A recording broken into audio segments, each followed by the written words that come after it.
Bueltan gara beste saio batekin, eta oraingoan lan esparruari erreparatuko diogu. Eta nola ez, bereziki emakume langilez osatutako lan feminizatuei. Konkretuki zaintza eta garbiketa sektoreak jorratuko ditugu gaurkoan. Horretarako, bi gonbidatu ditugu gurekin, Irati Zubizarreta eta Eider Agirre, ongi etorriak, biak. Eta, mamian sartzen hasi aurretik, goazen pixka bat sektore honen analisi orokor bat egitera. Hola motzean esan da, asko sakondu genezake, baina ze egoeratan aurkitu izan da eta aurkitzen da emakume langilea lan esparruan? Bai, azken batean emakume langileak beti egin izan du lana, baina lan egiteko formak ez dira berdinak izan. Eta lan esparruan ere ikusten da historikoki nola garai batzuetan lan esparrura txertatzen den edo kanporatzen den, ez? Baina egia da forma masibo batean emakume langilea txertatzen dela lan esparrura 70. hamarkada inguruan, eta hor kokatzen dugu nolabait kapitalismoaren giro baten gisa ulertzen dugu eta ez garaipen bat bezala kontuan hartuta garai horretan ongizate estatuaren erorketa bat dugula eta beraz posizio politikoak bermatu behar dira, etekin ekonomikoak bermatu behar dira eta kapitalak behar du lan indar bat merkea dena, ez konbatiboa dena, flexiblea dena eta beraz horren baitan ulertzen dugu modu esanguratxean eta modu masio batean emakume langilea lan esparrura txertatzea. Bai, eta gehituko nioke ere lan merkatu feministatua ditzen diogula, ze konkretuki ere txertatzen da lan sektore espezifiko batzutan, ez? Zaintza, garbiketa eta bestelako sektore batzuetan. Eta beraz, lan sektore hauetan justuki emakume langileak aurkitzen ditu lan baldintza askoz ere okerragoak eta baita aitortza sozial baxuagoa duten eta. Eta gaurkora gehiago ekarriz, hainbatetan aipatu izan dugun bezala krisi testu inguruak bai lan baldintzetan eragin zuzena duela, ez? Honi dagokionez ere, nola eragiten du edo ze joera dira nabarmentzen ari direnak? Osea, nola eragiten du krisi testu inguruak guzti honetan?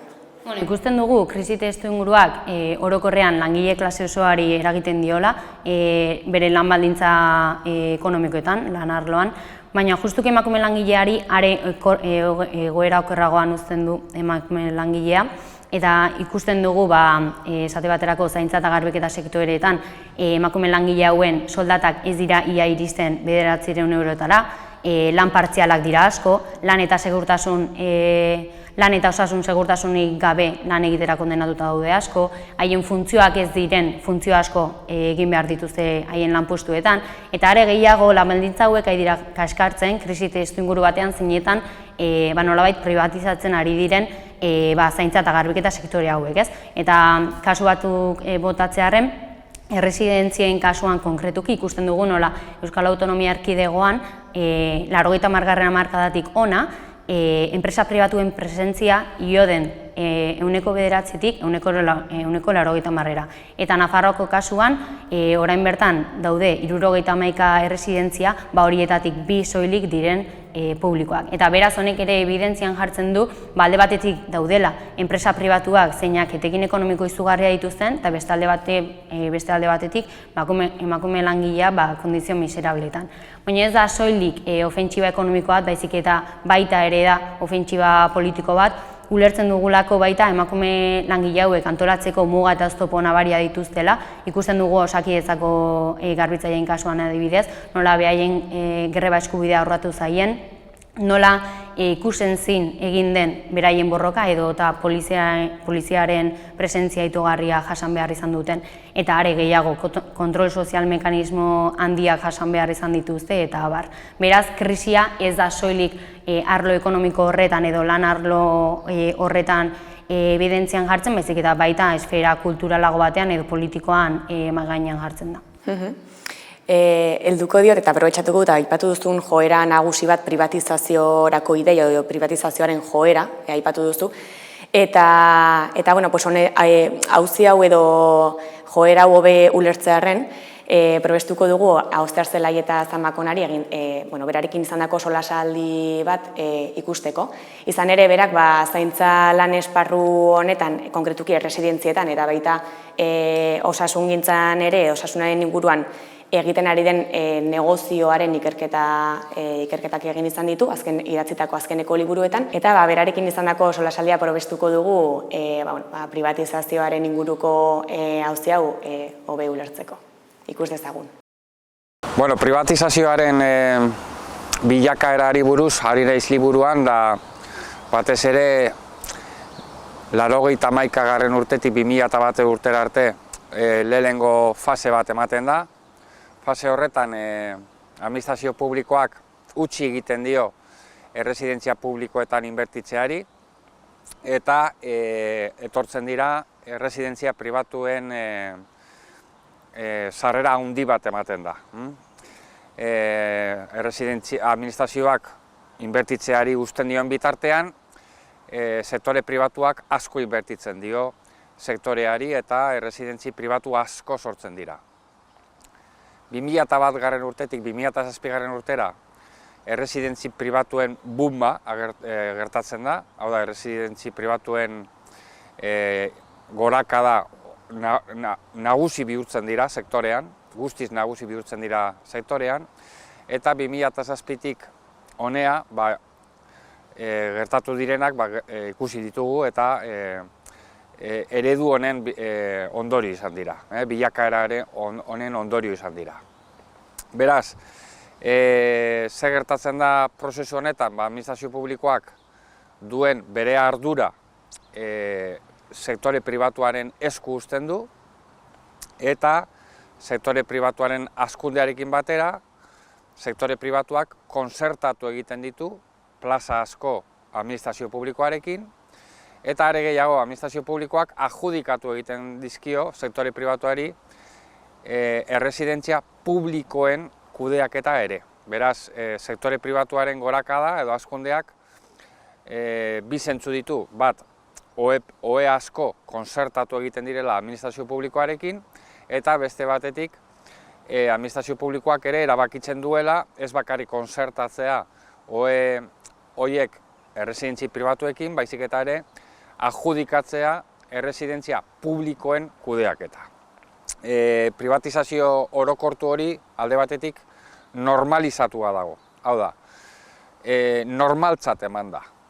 Adibidez, Osakidetzan garbiketa lanak privatizatzea guztiz normalizatuta dago. Aspaldi gertatutako privatizazio bat da, eta jende asko normaltzat hartzen du privatizazio horren bilakaera normaltzat hartzen du. Eta baina normalizazioaz aparte arautu ere egin da privatizazioa.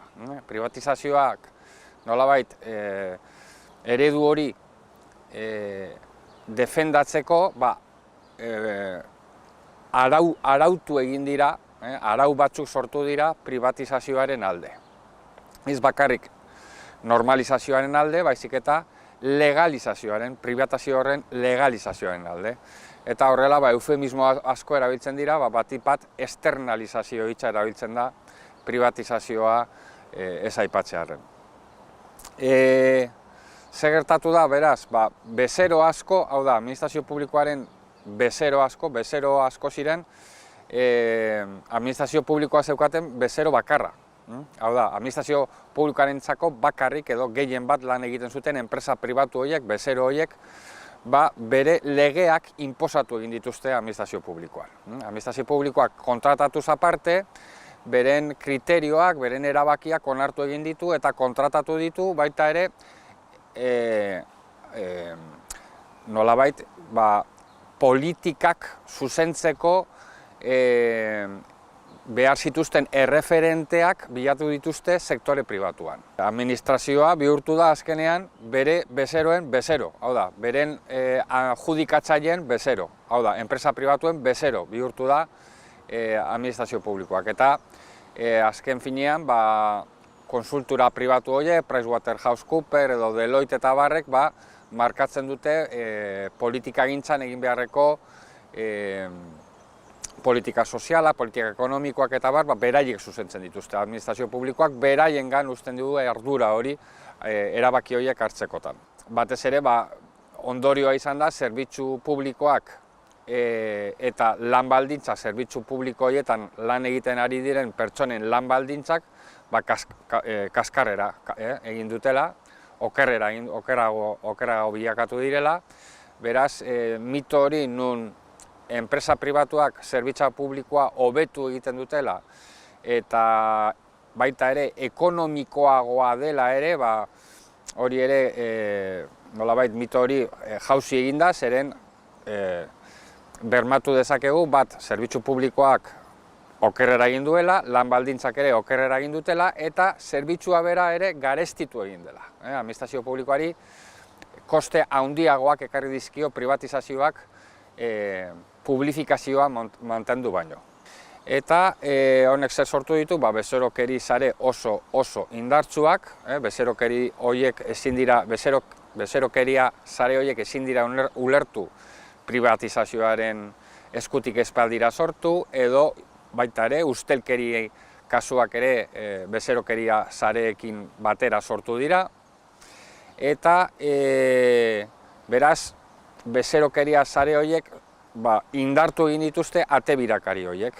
Alde batetik, administrazio publikoan politika sozialak zuzentzen ibilitako jendea sektore pribatuan hasi da lanean, eta administrazio publikoan zeuden bitartean sektore pribatu horien alde egin dute, eta beraz, sektore pribatu horiek beren babesera jo dute, administrazio publikoa utzi dutenean, ate birakari bat zabalduz, berein kontseiluan edo beraien zuzendaritzan.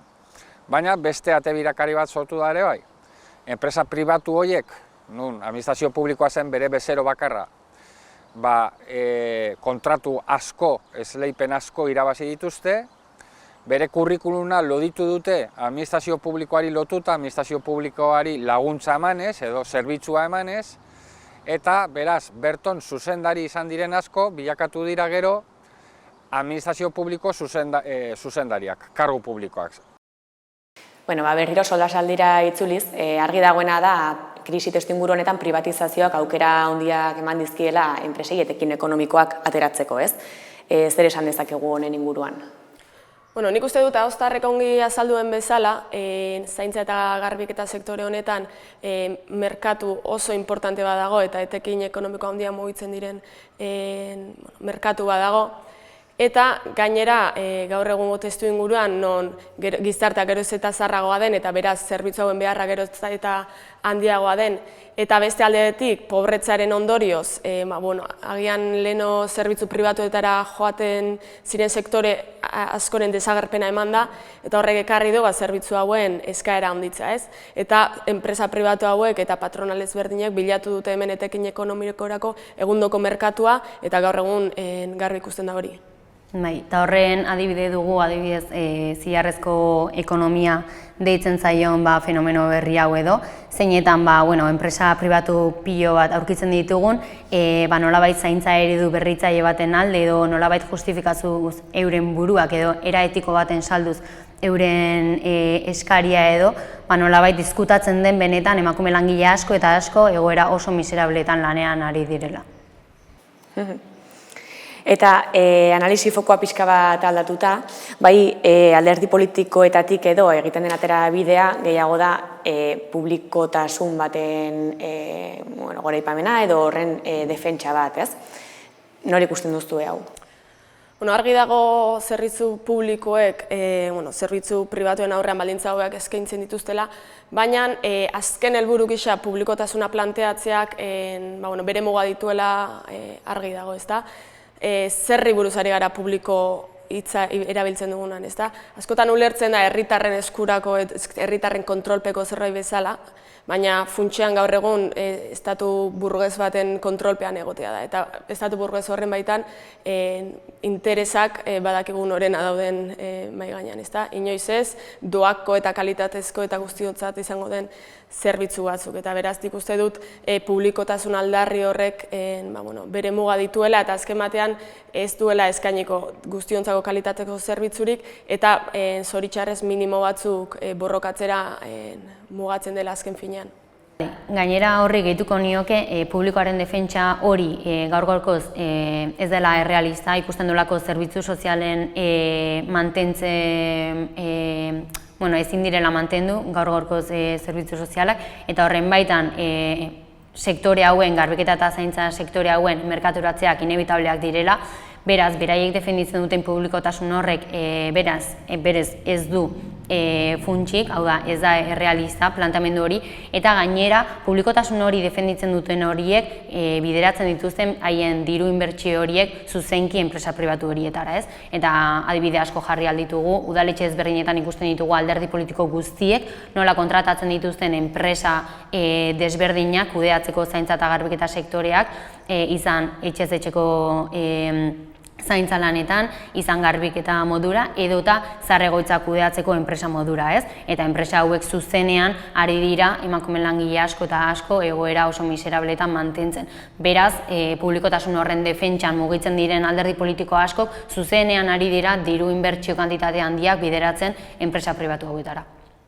Eta beraz, aipatutako azkeneko hau edo guzti hau kontuan hartuta eta pixka bat gehigarri moduan edo zein izan daiteke honen aurrean guk egin dezakegun irakurketa edo? Bueno, aurrekoarekin lotuta, nik esango nuke ere, bai daudela mahai gainean proposamen batzuk zeinak esaten duten zaintza berregituratu egin behar dela, era komunitario batean aldela eskaini edo altzaiola eutsi gai honi, baina ikusten dugu baita kasu honetan lankidetza bat proposatzen dela, alde batetik politika publikoak gehituz, ekonomia sozial eraldatzailea proposatzen duten kooperatibekin elkarlanean eta herri ekimen bolondresekin elkarlanean, nolabait proposatzen dute zaintza sare zabal bat gai honi heltzeko, baina esentzian ikusten duguna da eskatzen dela estatuari bere eskubideak zabalditzan, hau da, politika publikoak amplia ditzan, baina osatuz herri ekimen bolondres batekin, ez? Eta beraz, horrek daukan utxunen nabarmena gure ustez da, nolabait zaintzaren berregituraketa edo honen proposamen politikoa estatu burgesaren mugen baitan bilatzen dutela, ez? Eta beraz, gure ustez hori ulerkera oker bat da, ulertzen delako krisia dela nolabait estatuaren barne dauden agentek duten borondate falta bat, edo arazo tekniko bat. Eta beraz, nolabait hori aldatuta kapitalismo on baten baitan aldela lortu zaintza eredu on bat. Gure ustez honek ez du hanka ez buru, eta beraz, benetan proposamena izan beharko litzeke nolabait gizarte hau era integral baten abordatzea, gainditzea, eta beraz, haratago joan behar du, ez, gure proposamenak. Bai, eta modu integral batean ulertzeak azkenean ematen digu zenbat auzi lantzera ere, eta nik uste dut hor garrantzitsu dela alde batetik lan hauek doako kalitatezko eta unibertsalak izatea, ikusi dugu estatuaren baitan eta publifikazioaren bitartez ze muga dauden hori aurrera emateko, eta beraz eskubidea izan behar dugu zaindua izateko, eta zaintza hori ematen dutenek ere modu egokean emateko eskubidea izan beharko dute, ez. Eta borroka hildo horretatik kokatu behar dugu alde batetik. Eta bestetik bai garrantzitsu iruditzen zait lan banaketa sexualarekin amaitzea edota emakumeon gain erortzen diren lan horiek gizartearen gain erortzea. Eta azken batean, honi aurre egiteko beharrezkoa da ere, gaur egun diruaren eta etekinaren baita mugitzen den lanaren banaketa horrekin amaitzea. Eta gaurkoz izango genuken lana da borroketan parte hartzea, bizi baldintzen kaskartze eta egoera ezberdinetan antolatzea, borrokatzea, elkartasuna adieraztea emakume langile guztiei, eta pixkanaka emakume langilea ere sujeto politiko gisa eraikitzen joatea, guzti hau noski gizarte eredu berri baten eraikuntzanko aportazioa bezala eta hori elikatzeko bide bezala. Nik uste azkeneko mentzio honekin itxiera txukuna geratu zaigula saiorako, baina bai itxiera eman aurretik, babes osoa ere adierazi nahi diegula gaur egun beraien lan baldintzak eta konkretuki bizi baldintzak hobetzeagatik borrokan dauden emakume langile guztioi. Hurrengoan gehiagoarekin itzuliko gara, hurren arte.